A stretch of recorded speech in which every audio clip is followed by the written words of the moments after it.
The Sikhs who worship at this Gurdwara are descendants of people who came to North America a century ago. Hello, I'm Ian Mulgrew, and I first came to this temple 15 years ago to write a book about Sikhs. So began my introduction to a community of 18 million people, the most visible of visible minorities, and the youngest and perhaps least understood of the world's major religions. Let me introduce you to some of them. Some are rich, some are middle class. Some are powerful, some are persecuted. Some are conservative, some are would-be rock and roll stars. All of them believe in a faith founded 500 years ago that remains a vital, vibrant force with many faces.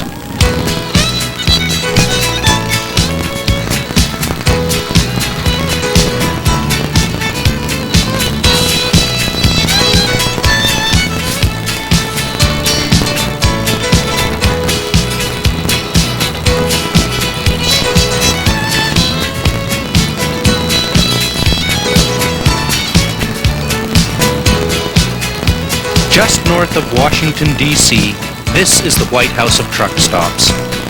It's the biggest in North America, probably the world. With parking for 650 rigs, its own hotel, restaurants, stores, weigh scales and workshops, it's a mini city.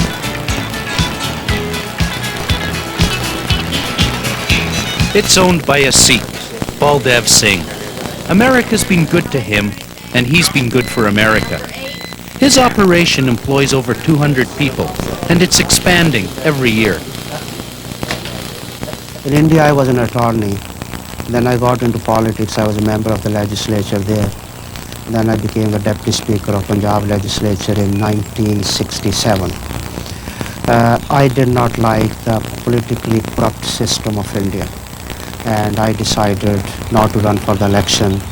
In 1970, rather decided to come to the United States to have an adventure and see that if I can be successful in this country. And successful he certainly has been.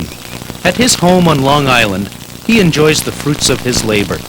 Hard work and a commitment to the faith are two things he finds difficult to separate.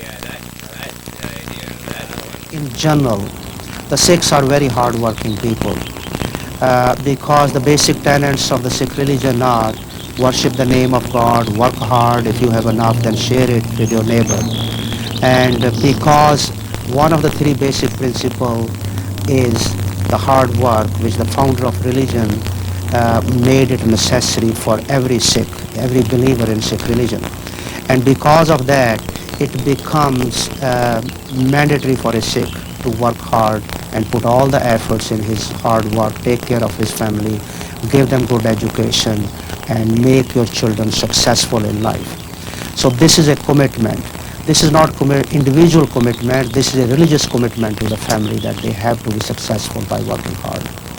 Was told to me originally was that love is learned. Rogi Singh has learned to appreciate the wisdom of his father's ways. You learn. I am very proud of my father. He does a meticulous job in business as well as in his social life, and I would love to be like him, more like him. But I didn't come to this realization right away. We had our fights. We went through a lot, and you know, I think as I get older now, with getting married and having kids, I realize some of the things he's gone through too. The story of every Sikh family begins here in the holy city of Amritsar in Punjab, the spiritual home of all Sikhs. In the 15th century, this man, Guru Nanak, founded the faith. He had been born into a Hindu family, but like Jesus Christ, a Jew, he rebelled and started a whole new religion. Nanak preached the virtues of sharing, of cooperation and mutual respect. Unlike Hinduism, with its multiplicity of gods, Sikhism is monotheistic, believing in only one supreme spirit. Sikhism also turned its back on the deep-rooted Hindu caste system. In Nanak's faith, there would be no untouchables. Every man and every woman would celebrate full equality. Today, in Sikh temples, those ancient pillars of prophecy remain unshaken. In family life, a visit to the temple or Gurdwara is something to look forward to. It's not seen as any kind of weekend obligation or fundamental duty. Basically, you go if you feel like it, and most do. The Gurdwara is a place of worship, but it's also a forum for debate and discussion. A center where the community can converge and share their joy, their empathy, and if necessary, their enmity. It is a place to commune with the Guru and your neighbors.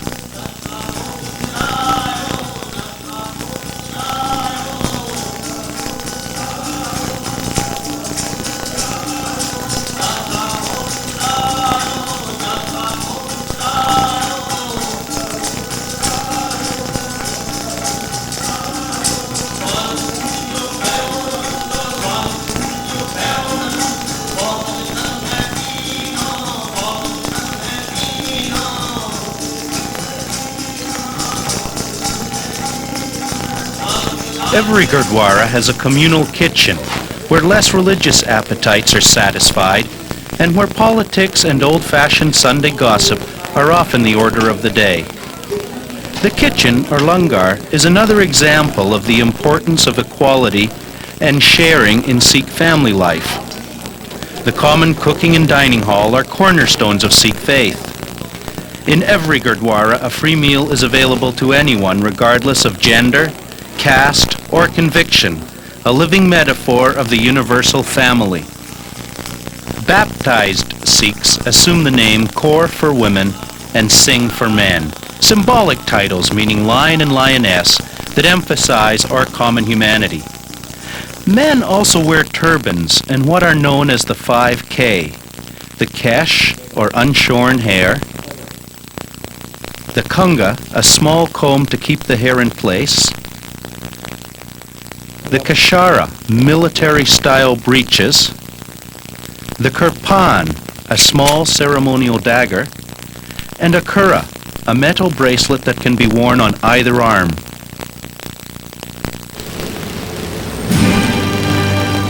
For almost a century, the fate of all Sikhs lay in the hands of the British, and into those same hands fell the enormous riches of her Indian empire.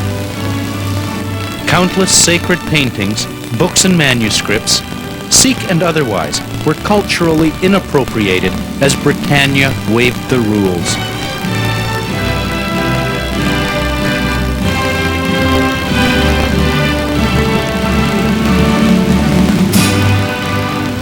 At the British Library, just south of the Thames in London, the booty is bountiful.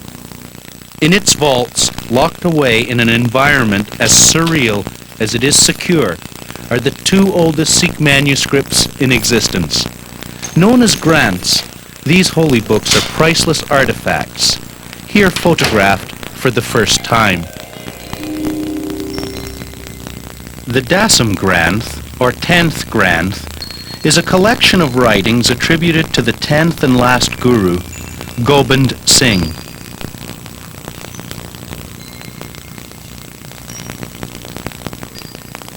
Traditionally, it's thought to have been compiled by the Guru's leading disciple, Bhai Mani Singh, in 1734.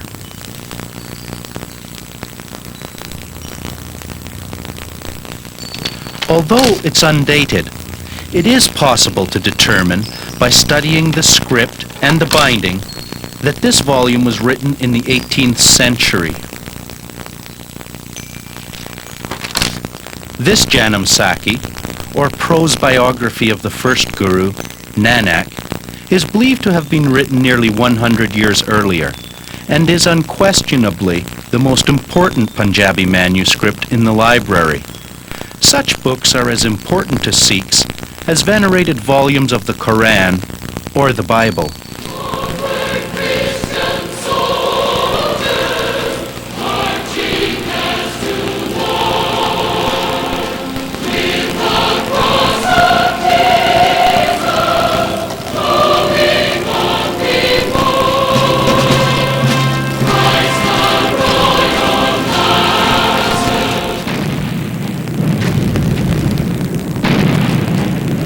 The Sikhs certainly weren't Christians, but they were outstanding soldiers. In 2 world wars, fighting for the Allies, they proved to be a formidable force, pushing physical and mental endurance to the limit. The Sikhs lost thousands of men at war and won every military decoration possible. They were true veterans in the field of valor.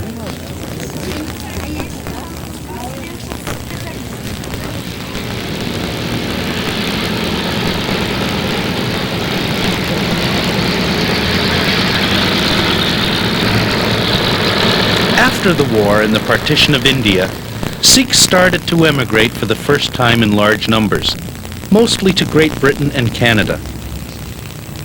Many were naive. They had no idea of what to expect. But so were the natives. It was a dance of mutual buffoonery, as this Canadian propaganda film shows.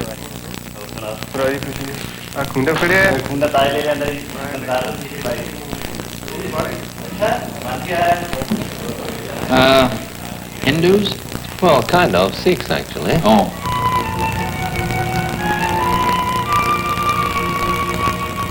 In the 50s, Canadian authorities presumed all newcomers would readily embrace the passions and fashions of North American culture. Regardless of their country of origin or their own customs, they were expected to conform. And many did. Southall and the surrounding area west of London is home to the largest population of Sikhs outside of Punjab. Over the years, this community has grown in size and understanding, and is now a thriving, well-established microcosm of Sikh life. There is little or no racism here, perhaps because of the Sikhs' war record, perhaps because of the long-term relationships that have developed. But this is not the case in other European countries, particularly in Germany.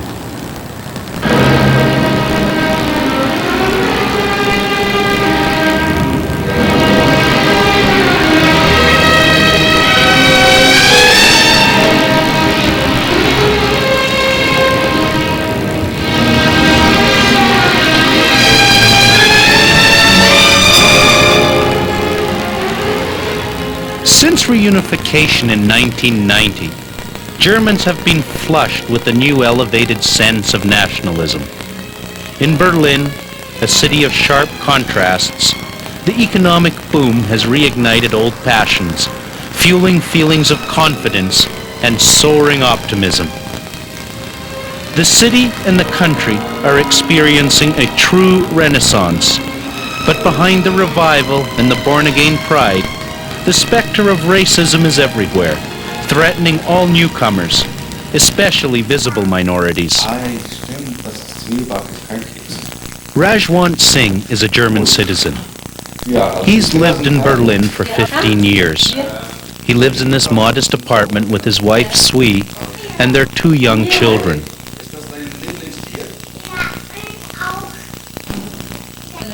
Sui was born in Malaysia and is a practicing Buddhist. They enjoy a comfortable, middle-class lifestyle. He's a veterinarian. She has a master's degree from the London School of Economics. Yet despite their sophistication and their academic qualifications, they are constantly caught in a double dilemma when it comes to facing racism on a daily basis. Yeah.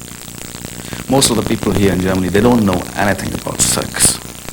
You know, they think I'm some kind of Muslim from somewhere. They identify the turban with Islam and also the beard. You know, yeah, it is. I can tell you in everyday life how people react to me. Children are very curious, you know. They call me Ali Baba and all kind of things which they know about their the children books, that, you know, the stories and all that. And people don't talk to me. They don't want to, basically, in general on the streets, they don't want to know my background, why I'm what I am, and all that. We don't never get into talks like that. Sometimes it's really quite difficult to accept what to say. They question, they call you. I have to say to you in German how they say it. They call you a Kameltreiber, for example. That's a person who runs after camels and some. They have some kind of imaginations of me being from jungles, from somewhere, and they throw these kind of names at you. What are you doing here? Why do you live here? And things like that. I mean, really, sometimes very heavy stuff. The things have changed since the reunification. In the sense, racism has always been there. It was always there. It's not just an East German problem that has come over, but it has just taken now very violent moves. So people really get attacked physically. I work in the League of Menschenrechte, that's a human rights group here. So we know which areas to avoid, which times to avoid, because we take accounts of cases, foreigners being attacked, So for example, I avoid to take public transportation if I go to certain areas, and also in certain periods in the night, for example. I rather drive with my car. Subtle way, yeah? Does he face violence and you don't? No, I can't say that. I mean, I think for a woman, coming back home late at night, I mean, there is a certain amount of danger of violence. No, but I would say that as this attitude as a foreign man here, they probably face more discrimination, because also this idea of what these men can do to their women. There's always this sort of gender opposition thing. Yeah, I go up quite often. I don't let it sort of stop me from doing what I have to do. Or try to come back with people together, or I'll walk on bigger streets. I won't walk on the what you call the sidewalks, right? Take a taxi if it's very late. Yeah. I know Turkish women here carry chili powder in their pockets, so they can just spray it or whatever. But I don't use that. Yeah. And I've taken self-defense courses, so that helps a little bit.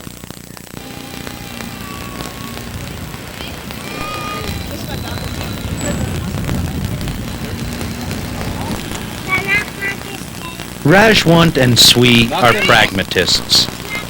They have dreams of moving to Canada, but for today, it's a trip with the kids to Berlin's famous zoo, the ideal place to get away from it all. I hope I won't have to grow old here.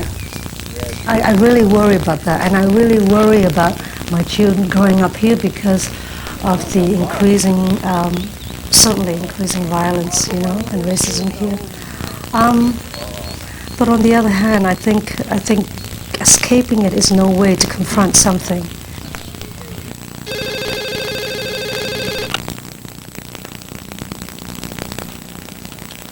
Palbinder Shergill is a Vancouver lawyer.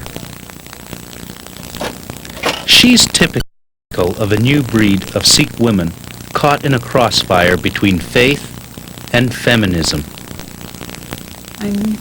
To the Orthodox, I am unorthodox, and to the unorthodox, I'm ultra-Orthodox. It's sort of one of those damned if you do and damned if you don't kind of things. I will often get the greatest criticism or looks from people from my own community because they see me as being so unusual. I practice my religion, I wear a turban, and that's unusual. I'm a professional, and that's unusual. So my own community is often sort of, kind of wonders where the heck I came from. And it's not rare that when my husband and I, for example, will simply be walking down the street in Punjabi market and somebody will want to ask a legal opinion of myself rather than asking me, they'll ask my husband, who is far from being a lawyer. So it's a little bit annoying. But it's there, and I simply see it as an aspect of the community that is changing, but certainly will take a long time to change, I think. I think it's simply the struggle that women in the community are facing right now is simply a reflection, I think, of the struggle that women in North American society have faced, which is a struggle towards feminism and towards acceptance. And I think although the sexism is certainly there in the Indian community, it's there in the North American society as well, and it just manifests itself in different ways. Sikhs around the world share one thing in common, a deep commitment to the faith. But when it comes to Sikh politics, it's a whole other debate. Until the British occupation in 1849, Punjab was an independent Sikh sovereign state. Following the partition of India in 1947, despite promises of renewed independence from both sides, Punjab remained in India.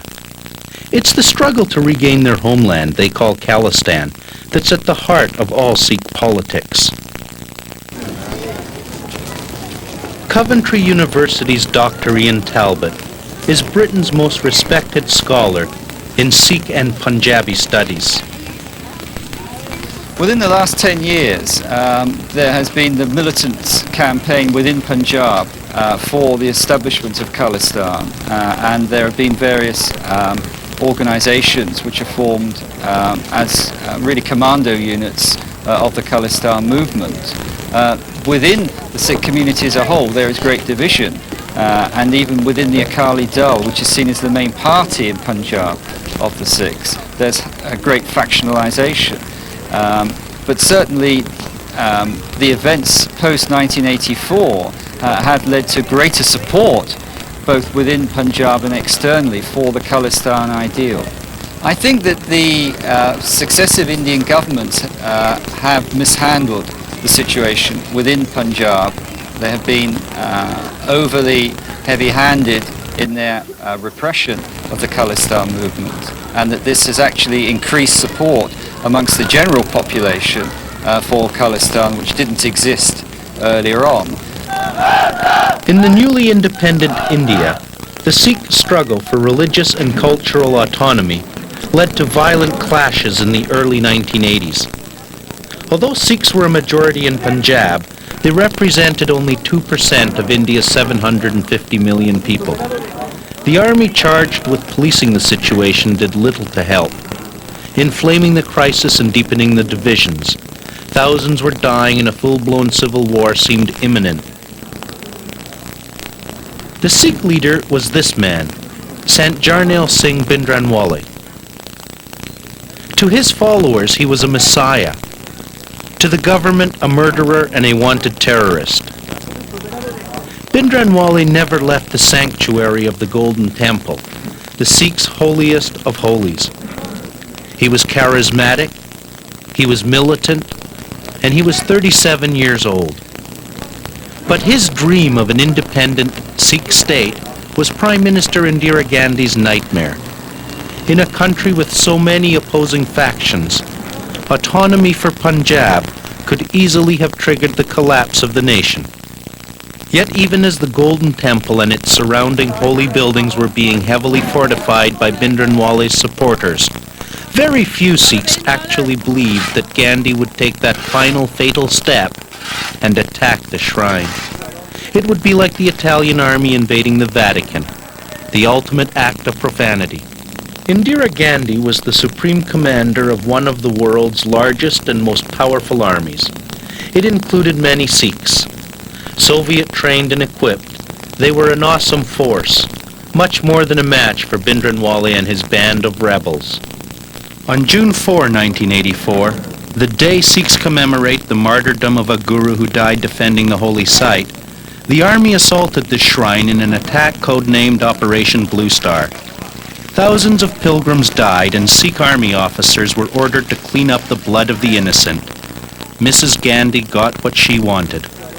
It was the darkest day in Sikh history. Bhindranwale had been killed. All over India, riots erupted as outraged Sikhs took to the streets. Hundreds more died on both sides. Carnage and mayhem ruled the day.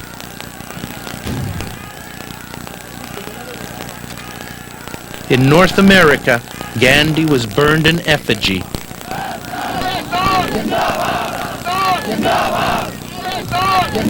And Indian government consulates and offices were stormed by incensed mobs.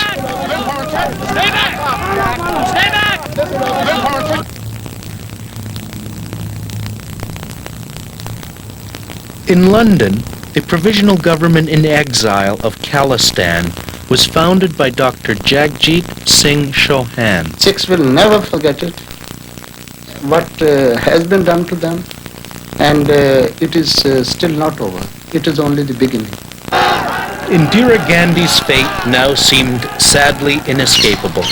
On October 31, 1984, the face of Indian politics changed when Indira Gandhi strolled through her garden and was assassinated here by two of her Sikh bodyguards, Bhindranwale Singh and Satwant Singh. She was walking along this path from her bungalow to her office to be interviewed for the BBC by actor and television personality Peter Ustinov. He heard the shots and broke the news to a horrified world. It was, I gather, two security men who did it. That's why it was so difficult to prevent. At least one of the security men was a Sikh who had been with her a long time and had been removed for security reasons by his bosses to some other work, and she asked for him back. There were certain 3 shots,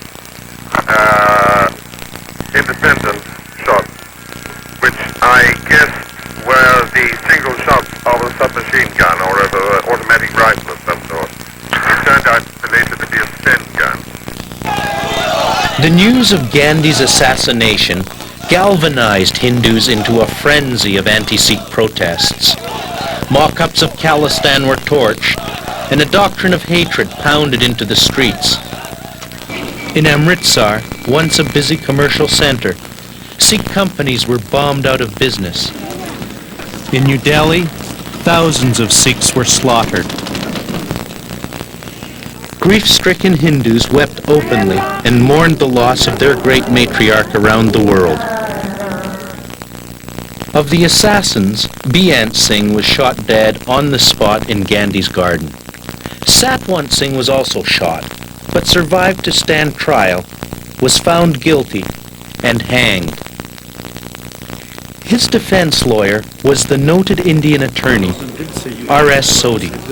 He remembers Satwant Singh's last words. Prior to his being hung, he gave a last statement to the press. That statement to the press did say this, that he had no enmity with Indira Gandhi, nor did he have any enmity with any section of the people or anybody, but he felt that it was his duty to which he performed by killing her, since she had, by her acts, desecrated the Sanctum Sanctorum. On June the 22nd, 1985, an Air India Boeing 747 was about to depart Toronto's Pearson International Airport en route to London. It was close to the anniversary of Operation Blue Star, so extra security had been provided. The Boeing was packed and its passengers included many Sikhs. Flight 182, slightly delayed, took off at 8:15 that night. 120 miles off the west coast of Ireland, only an hour from London, the plane crashed into the ocean. As the dawn broke over an angry, unforgiving Atlantic, air and sea rescue crews prepared to risk their lives in an attempt to pick up survivors. It was a gallant mission, but fruitless.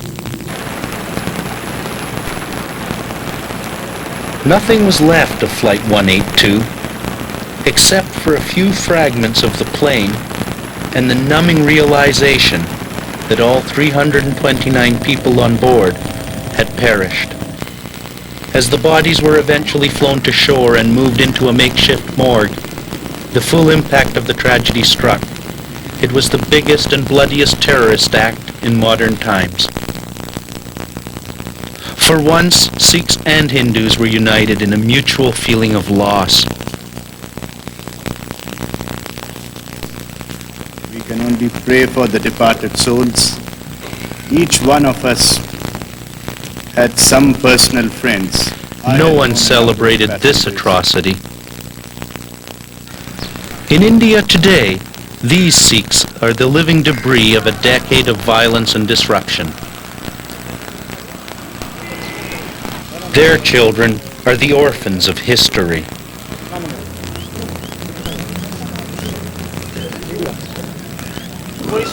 These are the widows of Operation Blue Star, still homeless after 10 years, forced to live in conditions that would redefine the word squalid. This shantytown cum refugee camp is rarely seen by Westerners. In India, all filming is censored by the government. These sequences were shot by a home video camera.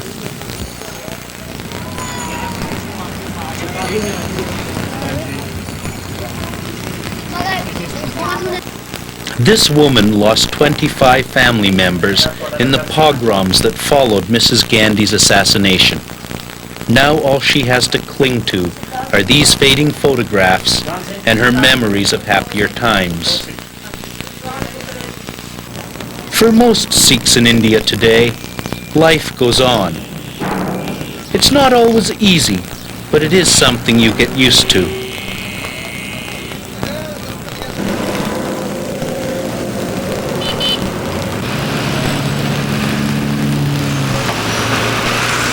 In London, Yvonne Terlinger, although thousands of miles away, is very close to the suffering in Punjab. She is the head of Amnesty International's India Bureau.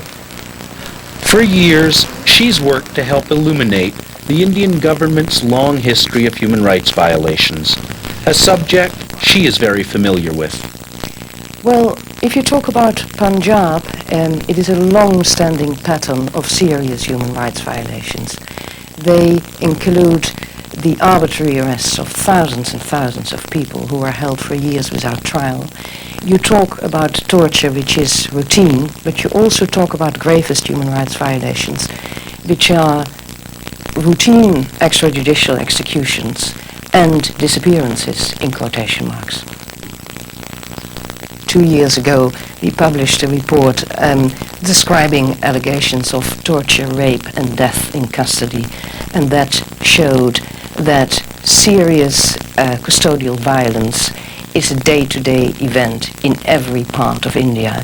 So, as far as we are concerned, the situation is a serious one. I'm afraid they are the tip of an iceberg.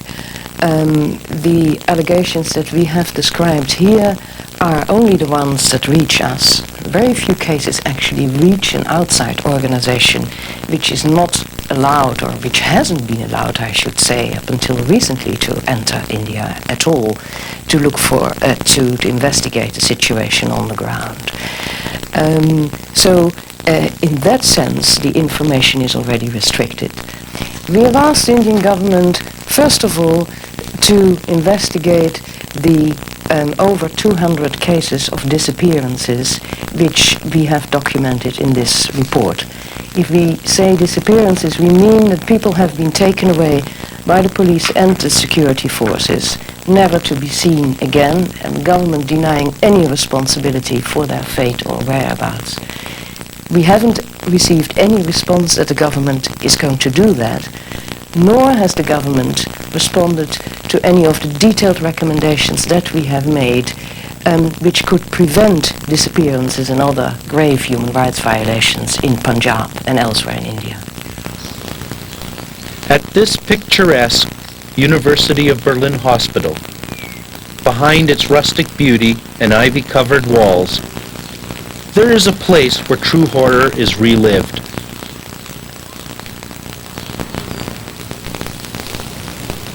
The sign reads, the Center for the Treatment of Torture Victims.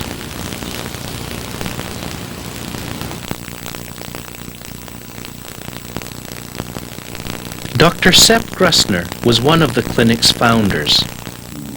There are lesions, especially by bayonets, during arresting somebody. Well, I had two young men from Punjab who had very characteristic lesions, trying to defend themselves. They placed their hands over their head, and we found fractures of the bones in the forearm. That is very characteristic of defending a blow. Another symptom is if they meet somebody in, let's say, white clothes, like a doctor, they again panic. They may panic. Two of my patients reported that they had been tortured by electricity, and the electrodes were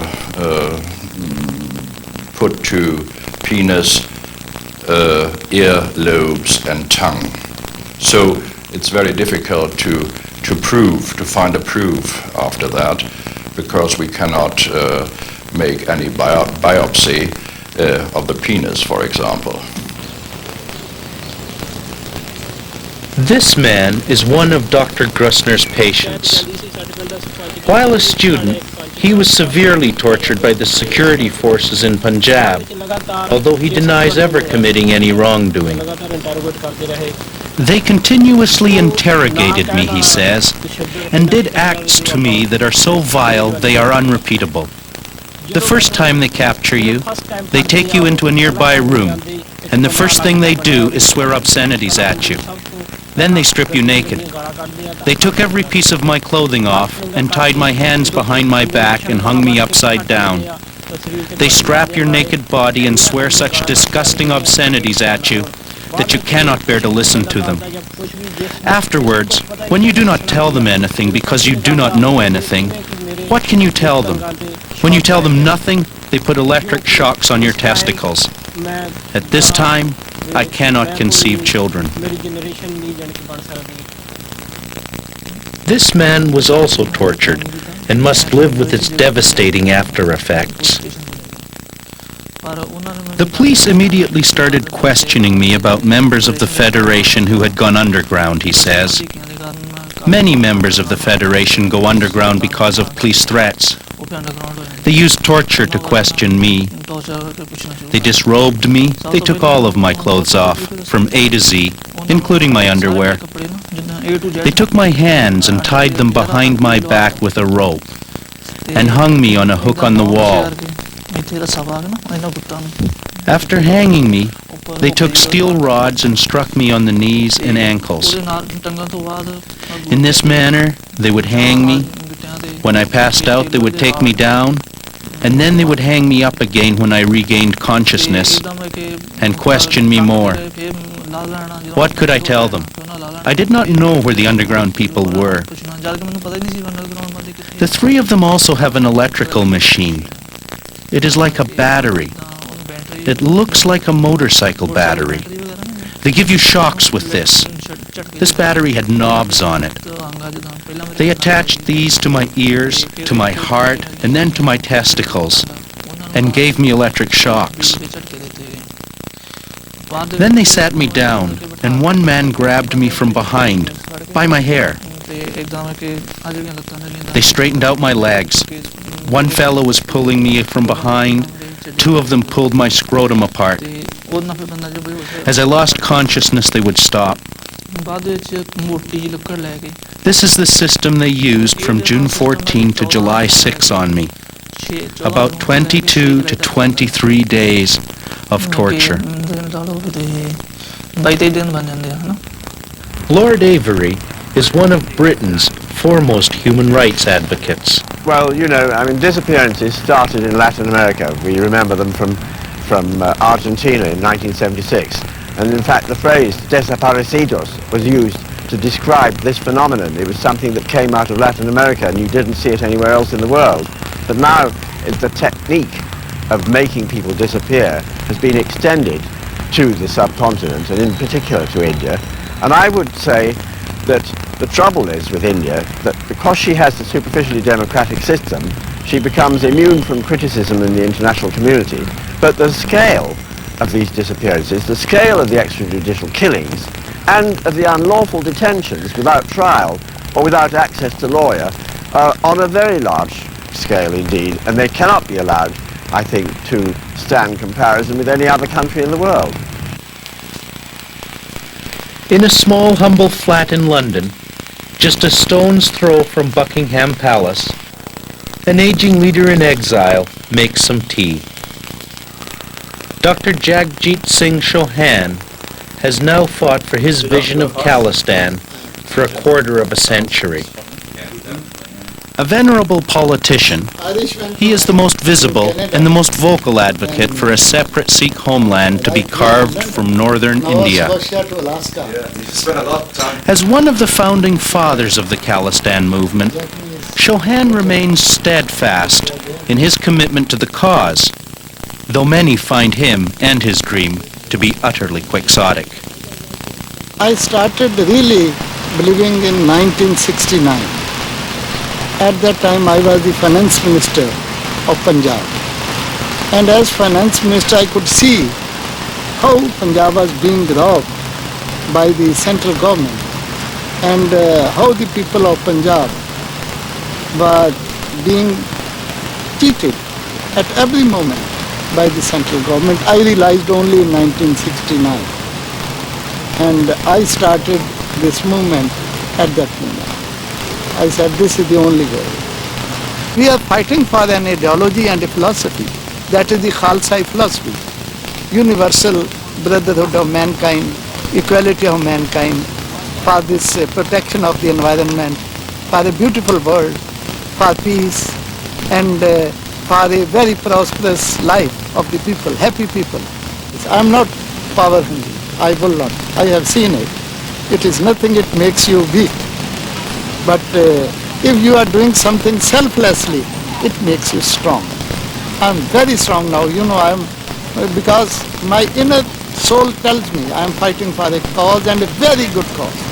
That I could live all these 25 years without home, without passport, without money. Being any kind of leader in such turbulent times is a challenge for anyone. But for those of vision, the prize will always be there, and the road will never be too long. In spite of the odds against him, Dr. Chauhan refuses to abandon the hope that one day he'll have a country to call his own.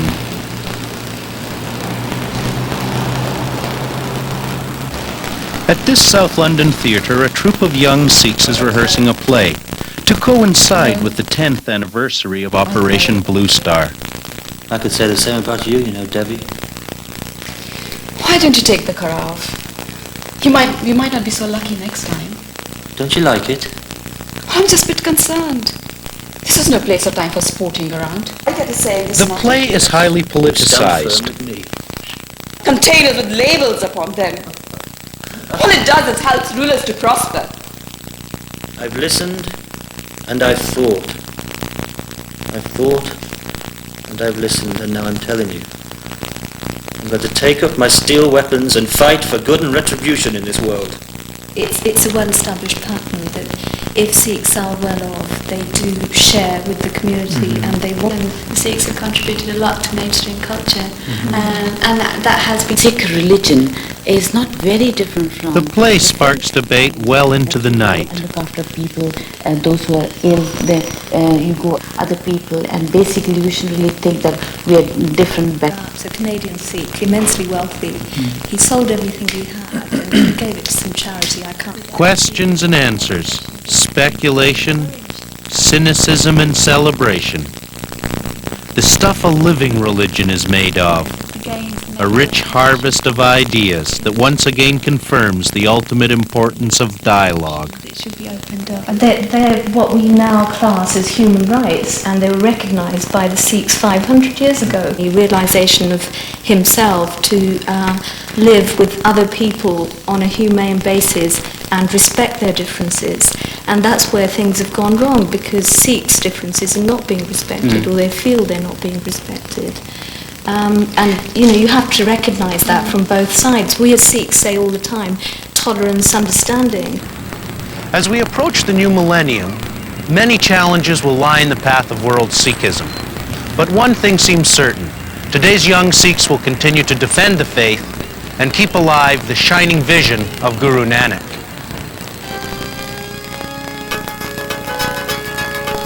Appearances aside, the message of the Guru is universal: peace, love, and understanding.